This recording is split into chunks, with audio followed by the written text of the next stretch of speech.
A young man holds a smartphone, broadcasting live to his community. He is armed, visibly desperate, and shouting demands for village infrastructure.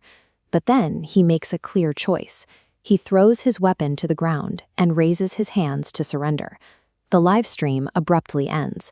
In the moments immediately following that surrender, police fire 4 bullets into his knees and thighs. The man bleeding on the ground was Bharat Tiwari. He was 28 years old, a second-year university student, the middle child of 3 brothers, and the son of a retired police driver. He had no criminal background. In fact, he was preparing for a very normal future, having just secured the licenses to open a local e-bike showroom.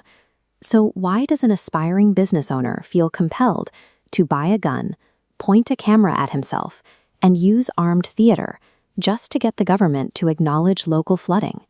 When a citizen begs the state for basic survival infrastructure, the authorities have a choice. Here, instead of opening a dialogue, they answered a cry for help with lethal force. This map shows the crisis. Here, in Bihar's Bhojpur district, Javania village sits precariously on the Ganga River. Over 2 years, severe flooding and river erosion have swallowed up thousands of acres of agricultural land, erasing family homes and generational wealth. Displaced villagers are forced onto dirt embankments. They survive under dense clusters of blue and black plastic tarps, highly exposed to weather and disease. Politicians promise disaster relief, but modern development rarely materializes. The reality of survival here is manual labor, carrying basic supplies up muddy riverbanks from wooden boats. Bharat watched this deterioration and tried to act.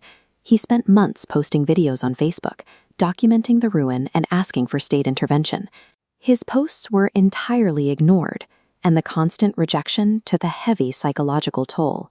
Frustration hardened into desperation. He eventually grabbed a firearm, went live online, and shouted that polite requests were met with silence. He would show the administration, in his words, madness. When authorities completely ignore peaceful petitions, a dangerous lesson takes root. Citizens learn that the state only pays attention to a violent spectacle. That spectacle peaked on June 16th and 17th, when armed police officers surrounded Bharat's home. The official police narrative states that Bharat was mentally unstable, that he fired an illegal weapon at them, and that officers were forced to shoot him in self-defense. This split-screen timeline maps the digital evidence of the standoff, and it directly contradicts the police department's claim of self-defense. On the live feed, Bharat tells the officers he will put his weapon down if they agree to listen to his demands. He throws the pistol away and holds up empty hands. His family even alleges that the police deliberately supplied the gun to bait him into a confrontation before shooting him upon surrender. Following the gunfire, police transported him here, to the Patna Medical College Hospital, where he died from his injuries. Historically, official police reports dictate the facts of a shooting, but because Bharat captured his own surrender and broadcast it to the internet, his digital footprint permanently fractures the state's official story. The immediate aftermath was explosive. Thousands of furious locals blocked the Ara-Buxar highway to demand justice, leading to intense clashes where police deployed lathi charges to break up the crowds. Facing severe public backlash, the state government scrambled to contain the damage. They suspended the local station house officer, along with 4 other policemen, and the chief minister ordered both magisterial and judicial inquiries into the killing. The case throws a spotlight on the concept of the encounter, a highly controversial term in the Indian justice system, used to describe incidents where police execute a suspect outside the legal bounds of a trial.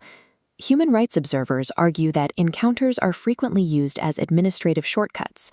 Rather than doing the hard work of solving the socioeconomic decay that drives citizens to extremes, the state simply eliminates the person causing the disruption.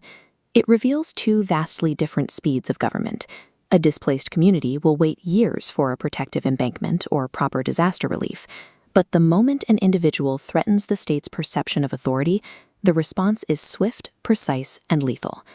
A healthy democracy must answer citizen desperation with actual development. When a system relies on bullets instead of dialogue, it abandons justice to maintain control.